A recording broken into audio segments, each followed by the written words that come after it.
आज हम लोग रिवाइज करने जा रहे हैं प्रायिकता, जिसको हम लोग अंग्रेजी में प्रोबेबिलिटी भी कहते हैं। तो प्रोबेबिलिटी मतलब कोई भी चीज़ की होने की संभाव्यता क्या है, उसे हम लोग प्रोबेबिलिटी कहते हैं। तो किसी घटना के घटने या ना घटने की संभाव्यता को उसकी प्रायिकता कहलाती है। उदाहरण के लिए यदि कोई सिक्का उछाला जाता है तो या तो हेड आएगा या तो टेल आएगा, तो ये इसकी प्रायिकता है कि या तो हेड या टेल आधे आधे आएंगे, तो वो उसे हमें हम प्रोबेबिलिटी कहते हैं। तो सिक्के की प्रोबेबिलिटी क्या होगी? अगर हेड आएगा तो या टेल आएगा, तो दो हमारे होने की प्रोबेबिलिटी क्या है? दो है। तो दो में से अगर हेड आता है तो 1/2 हम लोग लिखेंगे। तो इस प्रकार दो संभावनाएं हमारी हैं, या तो हेड आएगा या तो टेल आएगा, और दोनों की प्रायिकता क्या है? दो है। तो इस केस में हमारा जो फॉर्मूला होता है प्रायिकता या प्रोबेबिलिटी, जिसको पी ऑफ ई लिखते हैं, ई माने इवेंट हो गया हमारा। इवेंट क्या है यहाँ पे? इवेंट है हमारा जो हम लोग कॉइन को टॉस कर रहे हैं। तो अभिप्रयोगों में संख्या जिसकी घटना घटित हुई है, मतलब जो मेरे पास आया है, और टोटल कितनी आ सकती है। जैसे अगर हम लोग हेड आती है तो हेड आने की संभावना क्या है? एक। और टोटल आने की संभावना क्या है? दो। तो इस हेड आने की संभावना हो जाएगी 1/2। उसी तरह से टेल आने की संभावना क्या है? अगर हम टेल करेंगे तो एक ही आएगा, एक ही बार में आएगा टेल। तो टेल आने की संभावना 1/2। याद रखेंगे, टोटल प्रोबेबिलिटी या टोटल प्रायिकता जो होती है किसी भी इवेंट की, वो एक होती है। उसी एक को हम लोग अलग अलग पार्ट में डिवाइड करते हैं। तो परिभाषा है, किसी भी घटना घटित होने की संभावना को प्रायिकता के रूप से जाना जाता है। जब कोई घटना घटित होती है तो उसे अनुकूल परिमाणों की संभावना प्रायिकता होती है। हम लोग यहाँ पे परिभाषा को जल्दी में ख़त्म करेंगे और कुछ प्रॉब्लम्स यहाँ पर बनाएंगे। तो प्रायिकता का फॉर्मूला क्या है? प्रायिकता या प्रोबेबिलिटी अनुकूल परिमाणों की संख्या डिवाइडेड बाय संभावित परिमाणों की कुल संख्या। ठीक है। अ, व्याख्या उख्या पे हम लोग नहीं जा रहे हैं। जैसे एक सिक्के को हम लोग उछाल रहे हैं, तो हेड और टेल आने की संभावना हमारी जो होगी, हेड आने की संभावना 1/2 और टेल आने की संभावना भी 1/2 ही हमारी होगी। ठीक है। तो अगर ए हम लोग मान के चल रहे हैं हेड आने की संभावना, बी जो है हेड टेल आने की संभावना 1/2, दोनों को जोड़ेंगे तो हमारा क्या आना चाहिए? टोटल जोड़ अभी हमने बताया वो एक आना चाहिए। ठीक है। अम, इसके बाद हम लोग आते हैं term related to the probability, प्रायिकता से संबंधित कुछ प्रयोग। तो सबसे पहला है प्रयोग, जिसको हम लोग एक्सपेरिमेंट भी कहते हैं। तो प्रायिकता ज्ञात करने के लिए कार्य करना एक प्रयोग करते हैं, जिसे एक सिक्का उछालना, पासा फेंकना, डिब्बे में कोई वस्तु निकालना, ये सारे जो हम लोग प्रयोग कर रहे हैं उसको हम लोग, या एक्सपेरिमेंट कर रहे हैं, इसको हम लोग क्या कहते हैं? एक्सपेरिमेंट या फिर प्रयोग कहते हैं। ठीक है। घटना, यदि किसी प्रयोग के परिणाम को घटना कहते हैं। मतलब जैसे अगर किसी कॉइन को हम टॉस टॉस कर रहे हैं तो हेड आ रहा है, तो हेड आ रहा है वो एक इवेंट है। उस तरह से टेल आ रहा है, वो भी एक इवेंट है। उसी तरह से अगर पासा फेंक रहे हैं तो पासा में हमारा एक या दो या तीन, हम लोग लूडो खेल चुके हैं, लूडो में हमारा एक आता है, कभी दो आता है, कभी तीन आता है, कभी चार आता है, कभी पाँच आता है, कभी छः आता है। तो ये जो है, जो आ रही है, हम लोग एक्सपेरिमेंट करके पासा को फेंकना, ये भी एक तरह का एक्सपेरिमेंट है। तो पासा को फेंकने से जो हमारा आ रहा है, उसी का हम लोग क्या कहते हैं? इवेंट कहते हैं, जिसको हम लोग घटना भी कहते हैं। असंभव घटना, इम्पॉसिबल इवेंट, जो चीज़ ऐसा फेंके जो संभव ही ना हो, उसको हम लोग असंभव घटना कहते हैं। जैसे अगर पासा फेंकते हैं तो एक पासा को फेंकने पे क्या प्रोबेबिलिटी है, क्या प्रायिकता है कि 8 आए? तो हम लोग जानते हैं कि पासे में 8 नहीं होते हैं, तो उसकी असंभव इम्पॉसिबल इवेंट हमारा क्या हो जाएगा? ये इम्पॉसिबल इवेंट है। जैसे एक लकड़ी के बक्से में 3 नीले रंग की गेंदें, 2 लाल रंग की गेंदें, एक काले रंग की आने की प्रायिकता ज्ञात कीजिए। तो चूंकि इसमें काला रंग है ही नहीं, तो उसका ये एक इम्पॉसिबल इवेंट है। ठीक है। निश्चित घटना, सर्टन इवेंट, यदि किसी घटना की प्रायिकता एक है तो वो घटना निश्चित होती है, सर्टन इवेंट कहते हैं। जैसे एक पासे को एक बार फेंकने पे 0 से बड़ी 7 से एक छोटी संख्या आने की प्रायिकता क्या आ सकती है? तो जब पासा फेंकते हैं तो या तो एक आएगा, या तो दो आएगा, या तो तीन आएगा, या तो चार आएगा, या तो पाँच आएगा, या तो छः आएगा। तो 0 से 7 से छोटी संख्या आने की प्रायिकता 0 से 7, तो कितनी होगी? 6 होगी। ठीक है। तो 7 से छोटा है, इसलिए पासे में फलक में प्रत्येक संख्या अनुकूल परिणाम है, अर्थात 6 संख्या है, इसलिए 6 अनुकूल परिणाम होंगे, जिसको हम लोग सर्टन इवेंट कहेंगे।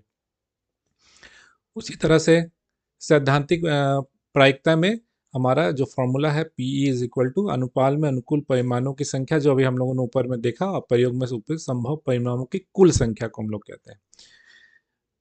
फिर है प्रारंभिक घटना, यदि किसी प्रयोग की वह घटना जिससे केवल एक ही परिणाम हो या प्रारंभिक घटना कहलाते हैं। उदाहरण में एक में दो घटनाएं, दोनों घटनाएं ई और एफ प्रारंभिक घटना है। जैसे हम लोग देख सकते हैं कि यहाँ पे हम लोग देख रहे हैं, ये एक एग्जाम्पल दिया हुआ है कि एक चित्त प्राप्त करने के लिए प्रायिकता ज्ञात की, जब एक सिक्के को एक बार उछाला जाता है, साथ ही एक पट प्राप्त करने की भी प्राथमिकता ज्ञात करें। तो एक सिक्के में चित्त मतलब हेड, पट हो गया हमारा टेल। तो एक सिक्के को एक बार उछालने से प्रयोग में संभव परिमाणों की संख्या क्या है? दो। या तो चिट आएगा या तो पट आएगा। तो चिट के लिए हम लोग मान लेते हैं एच और पट के लिए मान लेते हैं tail. H for head, T for tail. तो मान लीजिए ई जो है चित प्राप्त करता है, मतलब हेड आ रहा है, और ई के अनुकूल प्राप्त करने की संख्या क्या है? तो हेड तो एक ही बार आएगा, तो पी हमारा हो जाएगा एक आया, और टोटल कितनी बार आ सकते हैं हमें? दो बार, तो 1/2। ठीक है। तो इस प्रकार एफ पट पाने की संभावना क्या होगी? पी एफ, ये हो जाएगा उसका एक से माइनस कर देंगे तो 1/2, तो 1/2 यहाँ पर आएगा। तो दोनों को जोड़ने से हमारा टोटल प्रारंभिक घटना कितनी हो गई? एक आना चाहिए। तो ये हम लोगों ने पहले भी बताया था, वो एक है यहाँ पे। फिर एक सवाल है कि अगर हमारे पास एक पासा है, उसको फेंकते हैं, तो चार से बड़ी संख्या प्राप्त करने की प्राथमिकता की प्रायिकता क्या है? प्रायिकता मतलब प्रोबेबिलिटी, हम लोग प्रायिकता की जगह पर प्रोबेबिलिटी का टर्म ही यूज करेंगे। और चार से छोटी या उसके बराबर संख्या प्राप्त होने की प्रायिकता क्या है? तो मान लीजिए कि एक बार चार फेंकते हैं, तो चार से छोटी संख्या चार प्राप्त करने की प्रायिकता क्या क्या होगी? एक, दो, तीन, चार। तो एक पासे को अगर हम लोग फेंकते हैं तो क्या क्या आ सकता है? एक आ सकता है, दो आ सकता है, तीन, चार, पाँच, छः आता है। तो टोटल घटना कितनी हो गई? तो इसको नीचे लिखेंगे 6। अब लिख रहा है कि चार से बड़ी संख्या, तो चार से बड़ी संख्या क्या है? 5 है और क्या है? 6 है। टोटल कितने हैं? दो बार, तो 2/6 मतलब ही हो जाएगा 1/3। उस तरह से दूसरा प्रश्न है कि चार से छोटी या उससे बराबर, चार से छोटी हो जाएगी और उसके बराबर चार, तीन, दो, एक। तो टोटल तो हमारा नीचे में 6 ही रहेगा, लेकिन यहाँ पे टोटल हमारे कितने हैं? ऊपर में आने की चार से छोटी या बराबर एक, दो, तीन, चार। तो इसको हम लिखेंगे 4/6। तो इसको काटेंगे तो आ जाएगा 2/3। तो ये हमारे प्रोबेबिलिटी होगी। तो एक तरह का प्रश्न है ये। इस सारे प्रश्नों को हम लोग को अच्छे तरह से समझना होगा, और इसी के आधार पे हमें सारे प्रश्नों को अ, पूरा करना होगा। फिर पासे को एक बार फेंकने पर संख्या आठ प्राप्त करने की प्रायिकता क्या है? और पासे को एक बार फेंकने से 7 से छोटी संख्या प्राप्त करने की क्या है? तो जो कि एक पासा को फेंकेंगे तो हमारे कितने परिणाम आते हैं? 6। तो 6 को नीचे लिखेंगे। 8, एक पासा को फेंकने पे 8 कभी नहीं आता है, तो ऊपर में ये एक इम्पॉसिबल इवेंट हो गया, इसलिए ऊपर में 0 लिखेंगे। 0/6, तो ये हो जाएगा 0। अब पासा को फेंकने पे 7 से छोटी संख्या, 7 से छोटी संख्या कितनी आएगी? 1, 2, 3, 4, 5, 6, 6 हो आएंगी। और टोटल हमारे कितने हैं? 6। तो 6/6 कितना हो जाएगा? 1। ठीक है। तो इस तरह ये बहुत आसान आसान सवाल है। तो याद रखिएगा, जो ये जो प्रोबेबिलिटी है, इसका वैल्यू जो होगा वो 0 या 0 से बराबर होगा, लेकिन 1 या 1 से छोटा होगा। इसके दोनों के बीच में इसका वैल्यू जो है लाई करता है। ये भी काफ़ी ऑब्जेक्टिव सवाल में ये सवाल पूछे जाते हैं। अब आते हैं हम लोग ताश की गड्डी के बारे में। तो अच्छी प्रकार से फेंटी गई तो एक ताश की गद्दी में हमारे टोटल 52 कार्ड होते हैं। ठीक है। जिसमें से 26 जो है वो लाल रंग के होते हैं और 26 जो है वो काले कलर के होते हैं। तो मान लेते हैं इक्का कितना होगा और इक्का नहीं होगा। तो हम लोग जानते हैं कि चार की गड्डी में टोटल इवेंट हमारे कितने होंगे? गड्डी में 4 इक्के होते हैं, तो 4 ऊपर लिखेंगे। और टोटल परिणाम कितने हैं हमारे? 52। तो इसका उत्तर हो जाएगा 4/52। हमेशा याद रखेंगे, टोटल को नीचे लिखेंगे और जो आ रहा है, जिसके बारे में सवाल पूछे जा रहे हैं, उसको ऊपर लिखेंगे। 4 से 52 को काटेंगे, 1/13 हमारा उत्तर होगा। फिर बोल रहा है इक्का नहीं है। तो इक्का नहीं है, तो इक्का नहीं है तो 52 में से 4 इक्के को हटा देंगे तो 48 हो जाएगा हमारा। तो ऊपर में 48 और नीचे में टोटल भी 1 लिखेंगे, काटेंगे तो 12/13 इसका उत्तर होगा। ठीक है। और इसके लिए और भी है, प्रश्न है कि अगर उसका उल्टा निकालना रहता है तो 1 से हम लोग उसको माइनस कर देते हैं। तो 1 से अगर हम 1/13 को माइनस कर देंगे तो 12/13 में भी उत्तर आ जाएंगे। तो कुछ स्मरणीय तथ्य हैं यहाँ पे कि एक निश्चित और घटना की प्रायिकता जो होती है वो 1 होती है। एक असंभव, ये बहुत इंपॉर्टेंट है, ऑब्जेक्टिव में पूछा जा सकता है, एक असंभव घटना की प्रायिकता जो होती है वो 0 होती है। प्रायिकता यानी प्रोबेबिलिटी जो है वो 0 और 1 के बीच में लाई करती है, मन उनके बीच में रहती है। और पीई और उसका उल्टा जो होता है, उसका दोनों का जोड़ क्या होगा, 1 होगा। ठीक है, अब आते हैं कुछ प्रश्नों में। एक थैले में 3 लाल रंग के और 5 काले रंग गेंदे हैं। इसमें से एक गेंद ये अछेदा निकालती है, मतलब रैंडमली हम निकाल रहे हैं। तो इसकी क्या प्रायिकता है कि ये लाल हो या लाल नहीं हो। तो टोटल हमारे बॉल कितने हैं, टोटल बॉल है 5 + 3, तो नीचे में हम लोग क्या लिखेंगे, 8। और लाल बॉल निकालने के लिए कितना है हमारा, लाल बॉल कितने तरीके से निकाल सकते हैं, 3। तो हो जाएगा ऊपर में 3/8, इसका उत्तर हो जाएगा 3/8। अब हमको निकालना है कि लाल बॉल नहीं हो तो क्या निकालना हो, काला बॉल। तो काला बॉल कितना है, 5, और टोटल बॉल कितने हैं, 8, तो इसका हो जाएगा उत्तर 5/8। ये सारे सवालों को देख के लगता है कि सभी को समझ में आ ही रहा होगा। अब आते हैं आगे। एक डिब्बे में 5 लाल कंचे और 8 सफेद कंचे और 4 हरे कंचे। तो इस डिब्बे में एक कंचा लाल है, सफेद है, हरा है, तो इसका प्रोबेबिलिटी फाइंड करना है। तो टोटल कंचे कितने हो जाएंगे, 5 + 8 13, 13 + 4 17। ठीक है, तो 17 को नीचे हम लोग लिखेंगे। पहला कह रहा है लाल है, तो लाल कितने हैं, 5, तो 5/17 इसका उत्तर हो जाएगा, सीधा सीधी। फिर बोल रहा है सफेद, सफेद कंचे कितने हैं, सफेद कंचे 8 है, टोटल कंचे कितने हैं, 17, तो इसका उत्तर हो जाएगा 8/17। हरे कंचे कितने हैं, 4, और सॉरी हरे कंचे हैं हमारे यहाँ पे, क्या कह रहा है, हरा नहीं है। हरा नहीं है मतलब है कि या तो वो सफ़ेद भी हो सकता है और लाल भी हो सकता है। तो सफ़ेद और लाल टोटल कितना है, 13, और टोटल कंचे कितने हैं, 17, तो इतना हो जाएगा उत्तर 13/17। थोड़ा सा घुमाया हुआ उत्तर है, इसलिए इसको थोड़ा ध्यान से बनाना है, ये बहुत इंपॉर्टेंट क्वेश्चन है। एक पिगी बैंक है, पिगी बैंक हम लोग घर में यूज़ करते हैं, छोटे से गुल्लक जिसको हम लोग कहते हैं, जिसमें 50 पैसे के 100 सिक्के हैं, 1 रुपये के 50 सिक्के हैं, 2 रुपये के 20 सिक्के हैं। गिनने के परिणाम समप्रायिक है, तो इसकी क्या प्रायिकता है कि वो गिरा हुआ सिक्का, मतलब वहाँ से जो सिक्का तोड़ के हम लोग निकालेंगे तो वो क्या होगा, 50 पैसे का होगा, 5 रुपये का नहीं होगा। याद रखेंगे, नहीं होगा, ये बहुत इंपॉर्टेंट होता है। तो पिगी बैंक में टोटल कितने हैं, 50 पैसे के सिक्के, 1 रुपये के सिक्के, 2 रुपये के सिक्के और 5 के सिक्के। ठीक है, कितने हैं, 50 पैसे के 100 सिक्के, 1 रुपये के 50, 2 रुपये के 20 सिक्के मिले हुए हैं। ठीक है, तो टोटल हमारे पहले इसको सिक्के में बदल देना है। तो 50 पैसे के सिक्के 50, 1 रुपये के सिक्के 100, ठीक है, फिर 20 और फिर 10। ठीक है, टोटल हो गया 180, और टोटल परिणामों की संख्या क्या हो जाएगी, 180। अब 50 पैसों के सिक्कों की संख्या कितनी है, 50 पैसे के 100 सिक्के हैं। याद रखेंगे, 50 पैसे के 100 सिक्के, इसलिए हम लोग यहाँ 100 लिखा। 1 रुपये के 50 सिक्के, 1 रुपये के 50 सिक्के लिखे। 2 रुपये के 20 सिक्के, 2 रुपये के 20 सिक्के, और एक सवाल हमको लगता है यहाँ पे छूटा हुआ है, यहाँ पे 5 रुपये के सिक्के हैं, तो 5 रुपये के 10 सिक्के यहाँ पे सवाल में छूटा हुआ है। तो ये टोटल यहाँ पे 10, इसलिए यहाँ लिखा हुआ है, तो इसलिए कंफ्यूज नहीं करना है। 180 हो गया। अब 50 और 100 है, और नीचे में टोटल सिक्के कितने हैं, 180, तो 100/180 5/9।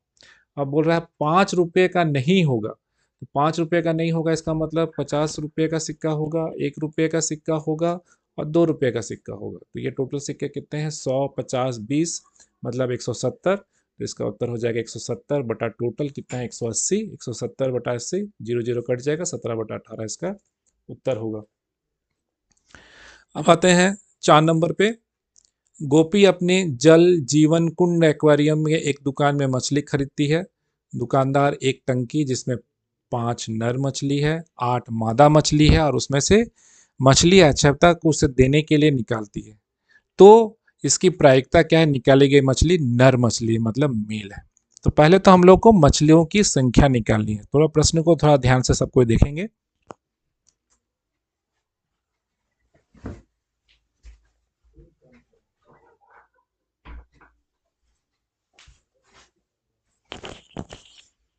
तो जैसा देख रहे हैं, कुल मछलियों की संख्या हो गई, नर मछलियों की संख्या, मादा मछलियों की संख्या। नर मछलियों की संख्या है 5, मादा मछलियों की संख्या होगी 8, 13। तो ये 13 हमेशा नीचे रहेगा। तो टोटल इवेंट हमारे हो गए ये 13। अब हमारा कह रहा है कि मादा मछली निकालने की संख्या क्या है, सॉरी नर मछली कितनी है, 5, तो 5/18, 5 यहाँ पे टोटल 13, सॉरी 18 हम कह रहे थे, 13, तो 5/13 है इसका उत्तर हो जाएगा। फिर अगला सवाल है कि एक संयोग कि चांस के एक खेल में एक तीर को घुमाया जाता है जो विश्राम में आने के बाद संख्याओं में 1 2 3 4 5 6 7 8 में से किसी एक संख्या को इंगित करेगा। हम लोग खेल चुके हैं ये सब खेल। यदि यह परिणाम समप्रायिक है तो इसकी क्या प्रायिकता है कि यह तीर इंगित करेगा 8 को इंगित करेगा, एक विषम संख्या को इंगित करेगा, 2 से बड़ी संख्या को करेगा, 9 से छोटी संख्या को करेगा। तो एक एक करके करेंगे। तो पहले तो टोटल हमारे कितने आएंगे? टोटल हमारे ऑब्वियसली 8 ही आएंगे। तो हमारा टोटल इवेंट हो गया 8। अब चूंकि 8 को इंगित करेगा तो 8 को तो एक ही बार इंगित करेगा, तो इसकी प्रोबेबिलिटी होगी 1, और नीचे में टोटल है 8, तो 1/8।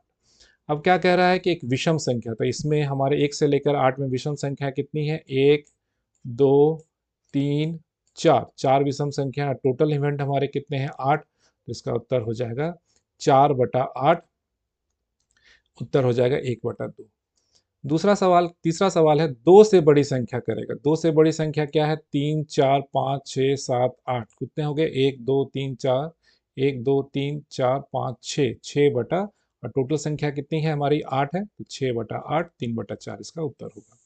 9 से छोटी संख्या आप कह रहा है, तो 9 से छोटी संख्या होगा हमारी 9 से छोटी संख्या है हमारी 1 2 3 4 5 6 7 8। टोटल कितनी संख्या है? 1 2 3 4 5 6 7 8, आठों आएंगी, और टोटल 8 हमारे है भी। 8/8 ये हमारा 1 हो जाएगा।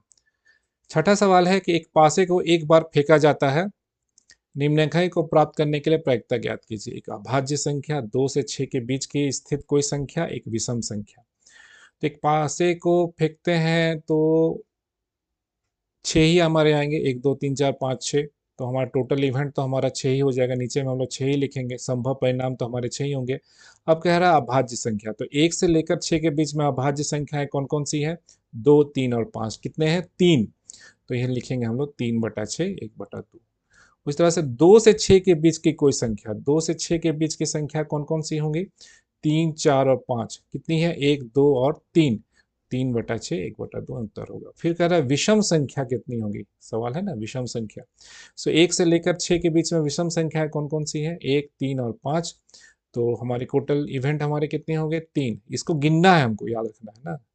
और टोटल हमारे कितने हैं? पासा को फेंकने पे 6 आता है, 3/6, 1/2 इसका उत्तर होगा। एक बच्चे के पास ऐसा पासा है जिसमें फलकों की संख्या अक्षर लिखी हुई है, A B C D E ए।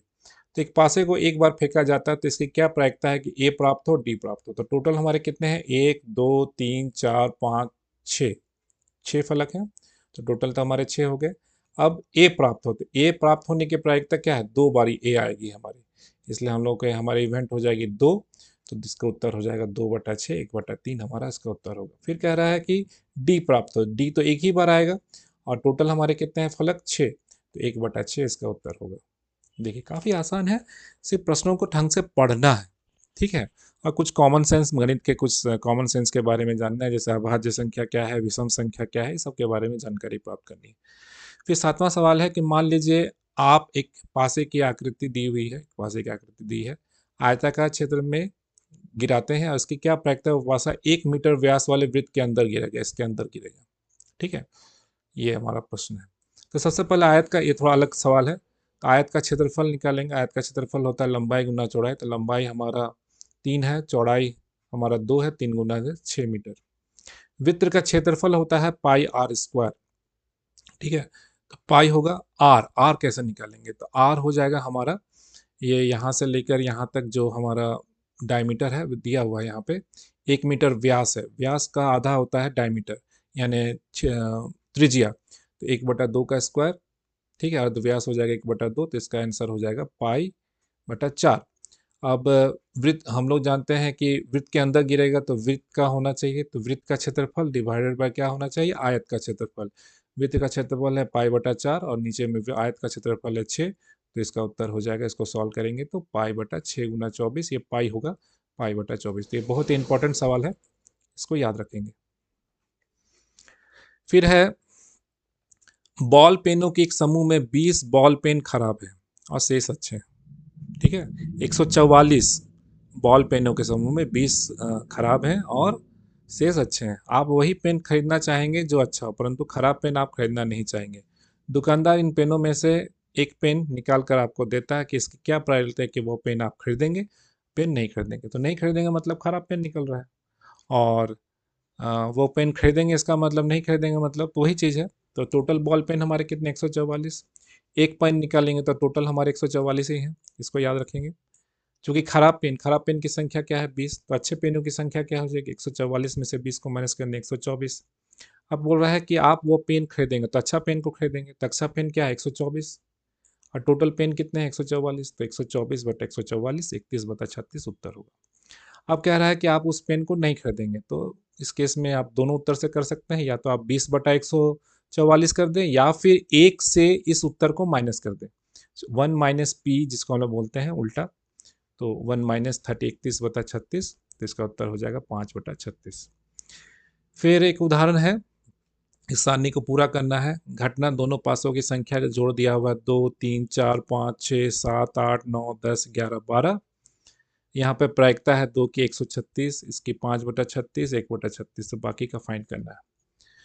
तो एक विद्यार्थी तक देता है कि यहाँ कुल 11 परिणाम है, 2 3 4 5 6 7 8 9 10 11 12। यहाँ से गिनेंगे तो 11 ही परिणाम आएंगे, एक से आता तब 12 होता। अतः प्रत्येक की प्रायिकता 1/11 है। तो क्या आप इस तक से सहमत है कि सकारात्मक उत्तर दीजिए। जब नीला पासा एक दर्शाता है तो सलेटी पासे पर दर्शाई हुई संख्या में कोई भी संख्या हो सकती है। इस प्रश्न को हम लोग इस तरह से सॉल्व करेंगे। पासा फेंकने पे कैसा कैसा आ सकता है, एक एक आ सकता है, एक दो आ सकता है, एक तीन आ सकता है, एक चार आ सकता है। मैंने पहले वाले में एक, बाकी में एक दो तीन चार पाँच छः, फिर दूसरे वाले में दो, फिर एक, मैंने पहला पासा और दूसरा पासा, पहला पासा में दो, फिर एक दो तीन चार पाँच छः, फिर तीसरे वाले में तीन कर दिए, फिर एक दो तीन चार पाँच छः, समझ रहे हैं। तो टोटल हमारे कितने हो गए दोनों पासा को फेंकने का, अगर इसको हम लोग जोड़ेंगे तो ये 36 आएगा। तो दोनों पासाओं की संख्या का योग 8 हो, 8 कब कब हो रहा है देखेंगे, यहाँ पे 2 6, यहाँ से निकालेंगे 2 6 3 5 4 4 5 3 और 6 2, टोटल कितने हैं 1 2 3 4 5, टोटल 5 है, 5/36 उसका उत्तर होगा। दोनों पासाओं की संख्या जो 13 हो, 13 कहाँ कहाँ पे आएगा, 13 कहीं पे नहीं आएगा, क्योंकि कभी भी हम लोग जोड़ेंगे तो 6 और 6 ही आएगा, मैक्सिमम हमारा 6 और 6 12 ही आ सकता है, 13 कभी नहीं आएगा। तो ये एक इम्पॉसिबल इवेंट है, तो ये जीरो हो जाएगा, नीचे में 36 रहेगा, जीरो। दोनों पासाओं का योग 12 से ज़्यादा हो, ठीक है, 12 से कम हो, 12 से कम हो ना, तो ऐसे तो हमारे टोटल 36 ही इवेंट है, 36 में हमारे दोनों का जोड़ जो है 12 से कम है, तो टोटल हमारा हो गया 36 36, और टोटल हमारा क्या है 36, 36/36 एक है। तो दोनों पासों का अंक योग 3 हो, 3 कहाँ कहाँ पे होगा, 1 और 2 पे, और 2 और 1 पे होगा, तो टोटल हमारे कितने बने 1 और 2, तो 2/36, तो इसका उत्तर हो जाएगा 1/18 भी कर सकते हैं। इसी तरह से हम प्रश्नों को सॉल्व कर सकते हैं, ठीक है। तो ये हमारे प्रोबेबिलिटी के कुछ सवाल थे जिसको हम लोगों ने आज सॉल्व किया।